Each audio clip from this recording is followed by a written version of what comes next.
The movie opens in a quiet neighborhood where a young girl named Anna is playing her cello in her bedroom. Her stepfather, who was an abusive man, was holding a bottle of drink as he entered the room and interrupted her.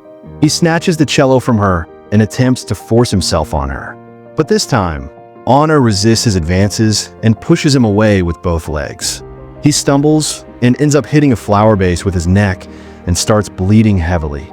He eventually dies on the floor, with Anna watching in shock. Moments later, the police arrive and take her into custody at the police station. She is profiled, and soon she is arraigned for trial. Despite pleading innocent, the judge sentenced her to a juvenile correctional facility for 4 to 9 years. So she boards a bus with other young offenders and heads to the facility where they are greeted by cheerful sounds of the inmates, happy to see the new arrivals as soon as they arrive. The guards instruct them to change into the facility's uniform, marking the beginning of their time there. Soon, the new prisoners gather in a room where the warden, Frank, introduces himself and lays down the facility's rules.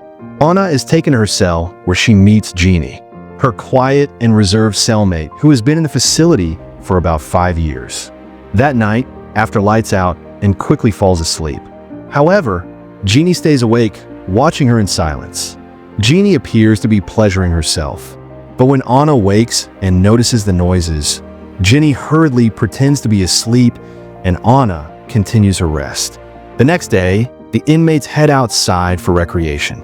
As Anna was feeling uneasy about joining others, she stayed on her own, away from the others.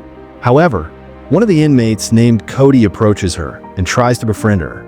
She tells her about the need to join a group for protection in the harsh prison environment. Anna tells her that she prefers to be alone and declines Cody's offer. Later, during mealtime, Cody and her group approach Anna, again warning her about another inmate who supposedly has ill intentions towards her. Anna once more ignores Cody's warning and walks away, but Cody pushes her from behind as she ends up throwing her meal on the floor and the gang laughed at her. That evening, as Anna cleans the floor, Cody and her friends corner her in a dark room. They accuse her of disrespecting them and proceed to beat her. Cody, acting as the group's leader, intimidates Anna and threatens her about reporting the assault. Before leaving, Cody further humiliates Anna by kissing her, shaken by the encounter and also injured. Anna receives treatment in the infirmary, but avoids revealing the identities of her attackers as she fears the repercussions. The attending nurse suggests she speak to Warden Frank about her struggles. So Anna takes the advice and visits Franco's office, hoping for protection.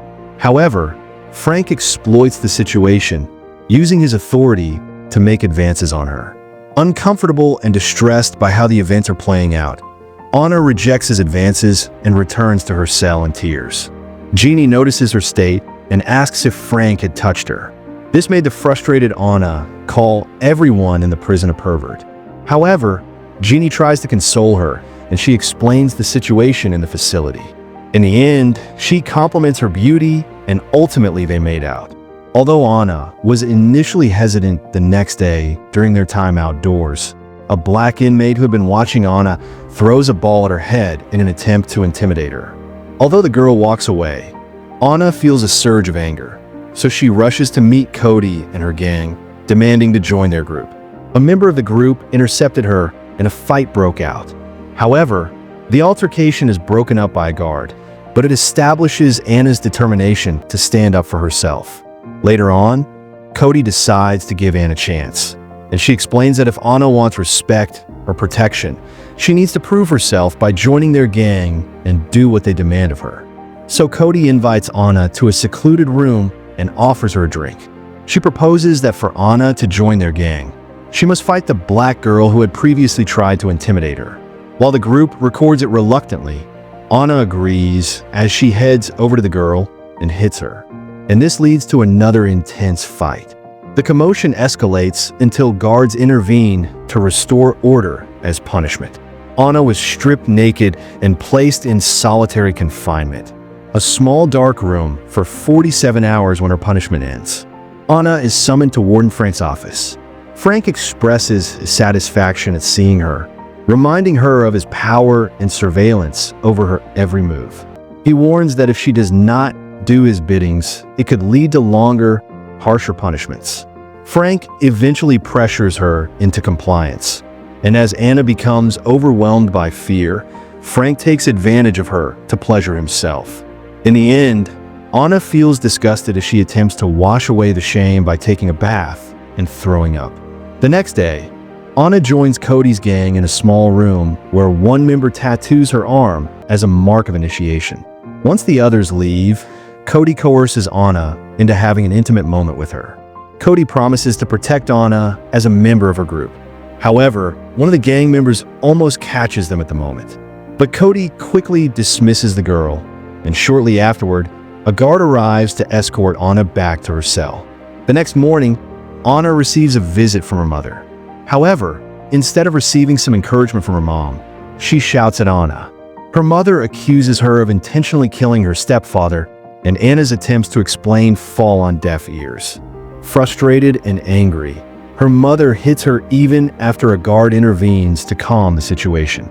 Her mother's anger only intensifies as she tells her that she wishes for Anna to stay in prison for life. After the encounter, Anna meets up with Cody and her gang. However, the black girl from earlier comes after Anna with a knife. Discovering this, a fight broke out once more, and it escalated into a brawl as the girls tousled and others joined the chaos. Soon the guards intervene to break up the fight, but Anna is sent to Frank's office again. Frank, who had observed the incident on surveillance cameras, accuses Anna of instigating the fight. He then manipulates her into using a drug-filled tube, leaving Anna disoriented. Frank once again takes advantage of her, especially now that she is hid back in her cell. Anna's behavior shifts drastically. She lashes out at Jenny and eventually hits her in anger. This prompts a guard to report her to Frank, who capitalizes on her situation once more. He reprimanded her for continuously causing trouble, and in desperation, Anna begs Frank to send her home rather than abusing her further. But instead, Frank threatens to transfer her to a far worse facility if she does not do as he wishes. Accepting her fate, Anna returns to her cell as she starts becoming dependent on the drugs she had taken earlier. Anna visits Cody and asks for more, but then Cody declines, and an argument breaks out, and Cody eventually forces her to leave feeling lost. Anna attempts to reconnect with Jenny, but Gina distances herself. Desperate to escape her miserable state, Anna offers money to two girls who were addicts so that she could get the drugs herself. They were initially reluctant, but in the end, they eventually allow her, and Anna continues to use the drugs to numb her pain. In the meantime, Cody discovers Anna's drug use and confronts her in her cell as she expresses her concern. But Anna wasn't having any of it, as she tells Cody that she is now independent of her. This once again leads to an argument and an anger. Anna spits at Cody, who eventually expels her from the gang. Now, without Cody's protection, Anna becomes an easy target. A black girl in her group soon ambushes her in the bathroom, beating her severely and leaving her alone to cry. After receiving treatment once more in the infirmary, Anna falls deeper into addiction, repeatedly using drugs with the other inmates. Her dependence worsens, and she starts to hallucinate. She started seeing distorted faces around her, and in the end, she tattooed the word dead into her arm. Eventually, Anna becomes sick as she vomits in her cell. Jenny then suggests that she seek help from a drug counselor, but Anna mockingly dismisses the idea, and this once more offends Jenny. As the days pass and her addiction worsens, Anna confronts the girl who had attacked her in the bathroom. The fight quickly goes out of control, and even the guards were injured as well. Special forces eventually intervene and subdue the chaos. And once more, Anna is placed in solitary confinement. When she was released, Cody visited Anna and ridiculed Jenny in her presence. Seeing this, Anna confronts Cody firmly, stating that they are neither friends nor enemies, and tells her to leave her alone. The night after Cody leaves, Jenny stays with Anna, comforting her, and they once again have fun together. The following day, Jenny tries to dissuade Anna from using drugs, but Anna refuses to listen and goes on to join the girls. Just as Anna is about to use the drug, Cody arrives and pleads with her to stop. This only agitates Anna, who yells in frustration, causing a commotion. The argument once again escalates, and special forces are called to intervene. When Frank arrives, he tries to defuse the situation as Anna starts to threaten to harm herself with a broken bottle. She refuses to release it, and while a guard tries to take it from her, Frank gets scratched on the face. Soon overpowered Anna is subdued and sent to solitary confinement, once again stripped of her clothing. This time she spent an extended period in the darkness, and she soon became disillusioned. Anna eventually breaks her food tray in a moment of desperation and cuts herself with the pieces. A guard soon finds her bleeding out and calls for medical assistance. When Anna wakes up, she finds herself in the care of Dr. Hahn, one of the doctors in the psych ward. She tells Anna that she was there to help her, and Anna confides in her. Anna tells her that she didn't intend to take her life, but that she simply longs to escape the isolation and pain she feels afterward. She is sent to the general ward where the nurse makes efforts to comfort her once feeling better. Anna requests a conversation with her mother. To her surprise, her mother apologizes for her previous actions and promises to help Anna reclaim her college scholarship. Anna eventually finds out that her mother losing the house has made her realize her mistakes in the past. While Anna was beginning to find slivers of hope, Frank calls her back to his office again. He insists she is well enough to return to her cell and ends up dismissing her concerns back in the cell. Anna felt a need to change her ways, and she removed the gang tattoo from her arm. Jenny, noticing Anna's distress, expresses her support for her. During lunch, Cody and her gang mock Anna and laugh at her loneliness. That night, a guard escorts Anna to a small room where Frank is waiting with her cello. He offers Anna the chance to play in a talent show hosted by the prison authorities. Though initially reluctant, Anna eventually agrees. As Anna plays the cello, she experiences a brief moment of comfort as she becomes engrossed in the sounds.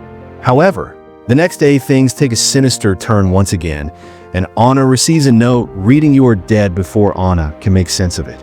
Cody and her gang ambush her, and they express their fury over the removal of the tattoo.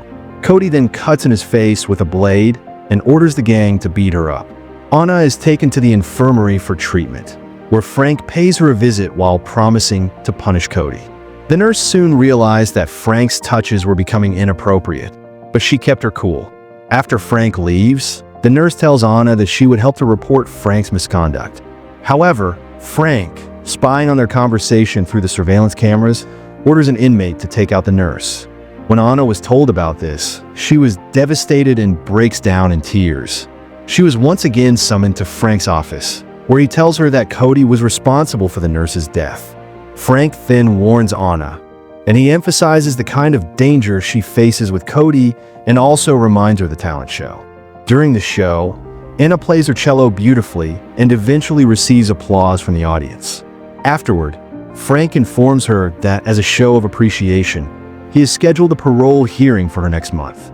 While Anna is surprised, Frank uses the promise of freedom to demand that she freely gives herself to him and ends up having his way with her on the stage back in her cell. Anna tells Jenny about the parole hearing. Jenny, however, warns her to be cautious and not to trust Frank, claiming he is fond of dashing people's hope.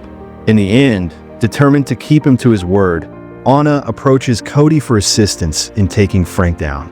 Cody agrees and gives her a camera to secretly record Frank's misconduct on the day of the parole hearing.